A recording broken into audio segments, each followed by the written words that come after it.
Buta sejarah, Anies menggila dan mengacak-ngacak Jakarta, merusak budaya dan sejarah Jakarta sesungguhnya. Ditulis oleh Kajito Elkayeni. Banyak pribadi-pribadi yang hidupnya mereka berikan untuk kemajuan, untuk kesejahteraan, untuk keadilan.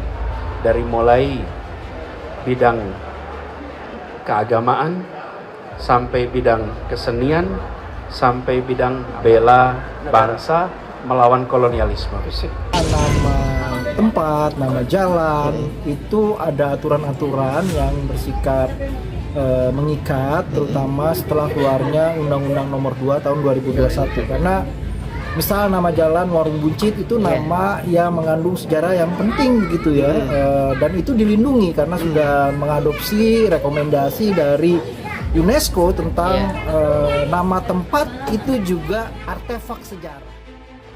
Jakarta bukan hanya milik orang Betawi, bahkan suku Betawi bukanlah mayoritas di Jakarta, tapi suku Jawa.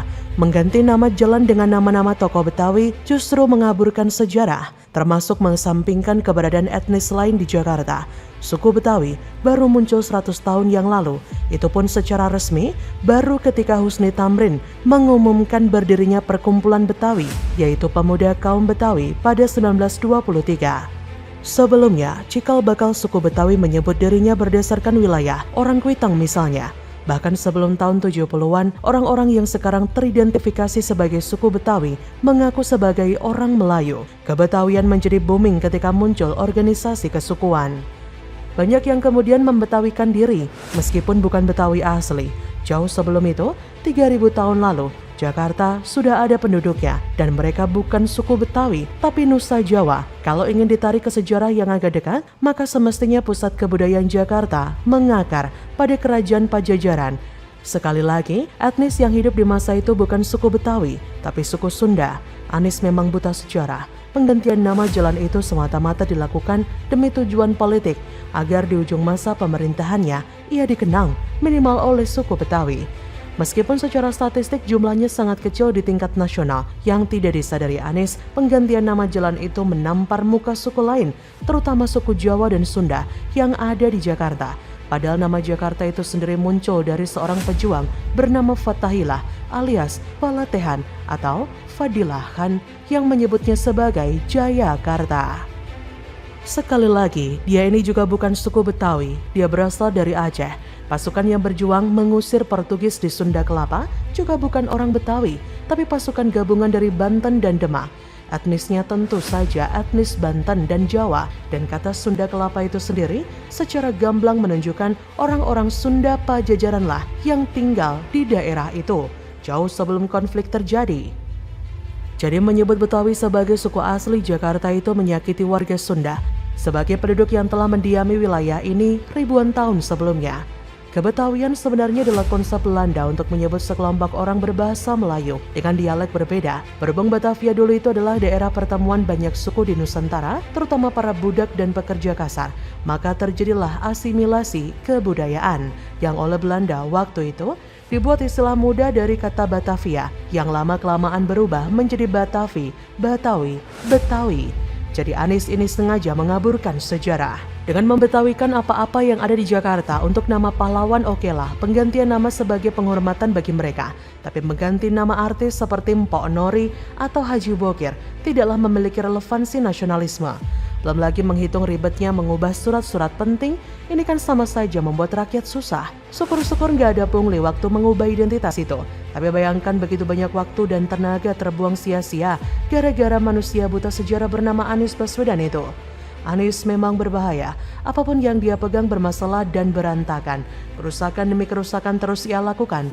Dulu di kementerian juga begitu, anggaran diacak-acak semaunya. Sekarang nasib Jakarta jauh lebih buruk. Bukan hanya anggaran yang gak jelas cenderungannya, tapi Jakarta yang ingin diubah menjadi wajah satu etnis saja. Anies mengekalkan primordialisme dan kecemburuan sosial berdasarkan etnis, seolah-olah orang Sunda dan Jawa itu pendatang di Jakarta. Padahal mereka jauh lebih tua dari suku Betawi. Dari rahim mereka pula lahirlah suku baru ini. Kelakuan Anies memang membagongkan. Ia tampak jungkir balik dan menggila di ujung akhir masa jabatannya. Mungkin sekarang dia baru sadar bahwa selama ini dia belum melakukan apa-apa. Karena kalaupun dia berbuat sesuatu, hanya berbuah malapetaka bagi warga Jakarta. Kajito Elkayeni, bagaimana menurut Anda?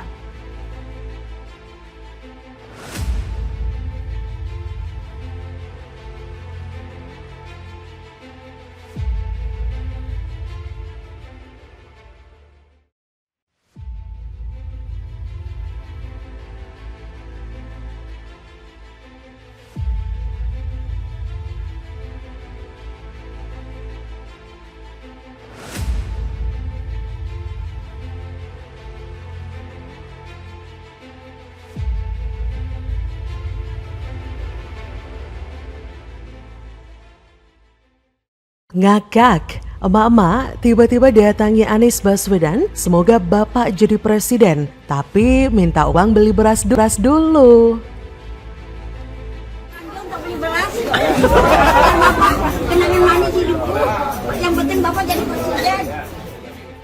Anies Baswedan, gubernur yang suka sekali ngecat genteng warna-warni.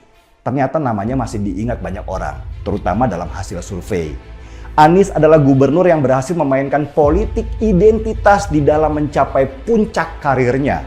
Dan dia tentu disupport oleh orang-orang yang juga punya pemikiran yang sama. Karena dia ahli dalam tata kata, ahli berpidato gitu.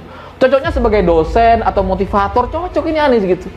Tapi ketika ditempatkan sebagai gubernur DKI, ditunjuk sebagai gubernur DKI, akhirnya ya kita bisa tahu yang bisa dia lakukan cuma kelebihan bayar. Dilansir dari tribunmedan.com, Gubernur DKI Jakarta Anies Baswedan tiba-tiba didatangi oleh seorang ibu-ibu dan didoakan agar terpilih menjadi Presiden RI. Namun setelah itu, ibu-ibu itu langsung meminta uang kepada Anies untuk membeli beras. Momen itu terjadi saat Anies mengunjungi Sate Padang Maitam dan terekam di Instastory Anies Baswedan Selasa 21 Juni 2022. Pada kesempatan itu Anies tampak mengenakan kemeja batik coklat sembari menyantap makan siang dengan seporsi sate padang. Setelah selesai makan, orang nomor 1 di ibu kota itu menyalami dan berfoto bersama sejumlah orang di warung makan tersebut. Suara samar-samar terdengar doa-doa agar mantan Menteri Pendidikan dan Kebudayaan itu berhasil terpilih menjadi Presiden 2024 mendatang. Kata seseorang yang berada di rumah makan tersebut, semoga jadi presiden. Nah, saat Anies hendak keluar, tiba-tiba ia didatangi oleh seorang ibu berbaju biru. Ibu tersebut kemudian meminta Anies untuk memberinya uang belanja guna membeli beras. Setelah itu, ibu tersebut mendoakan Anies menjadi presiden. Kata si emak-emak berhijab biru itu sambil menyelami Anies, "Aku minta belanjo untuk beli beras. Yang penting bapak jadi presiden." Anies pun terlihat hanya menjawab singkat permintaan ibu tersebut dan menjabat tangannya. Lah, kok nggak dikasih duit, Pak? Diketahui Anies menjadi salah satu sosok yang direkomendasikan diusung menjadi Capres 2024 oleh Partai Nasdem. Meski demikian, diperlukan reaksi dari masyarakat dan partai politik untuk mendeklarasikan Anies sebagai Capres dari Nasdem. Ya, begitulah Wan, kejadian ngakak tersebut menyiratkan jika rakyat cuma mau memilihmu karena ada maunya, ada motif tersembunyi di baliknya, bahwa agenda nggak serta-merta tulus karena mau memilih sosokmu. Mau bukti? Ya, yang pertama baru saja terjadi. Si mama itu dengan gak tahu malunya atau saking polosnya meminta duit buat belanja, buat beli beras kepada Wan Beras. Oh ya, saya tahu. Mungkin si ibu itu baru saja melihat berita ya, Pemprov DKI dalam hal ini Anies yang gembar-gembor, heboh banget sejagat raya. Ekspor beras yang besarannya sungguh-sungguh di luar nalar. 19 ton loh, ngakak karena FYI 19 ton itu kalau dilihat dari rataan panen petani padi Indonesia dapat diperoleh dari 9 petani saja dengan luas lahan rata-rata yang 0,3 hektar itu.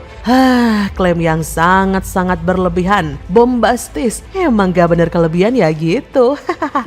Kemudian yang pasti bawa agenda dalam deklarasi dukungan Wan Abut beberapa waktu lalu. Usai kelompok orang turun ke jalan deklarasi dukung Anies dengan mengatasnamakan FPI Reborn. Kali ini muncul lagi kelompok bernama Majelis Sang Presiden Kami.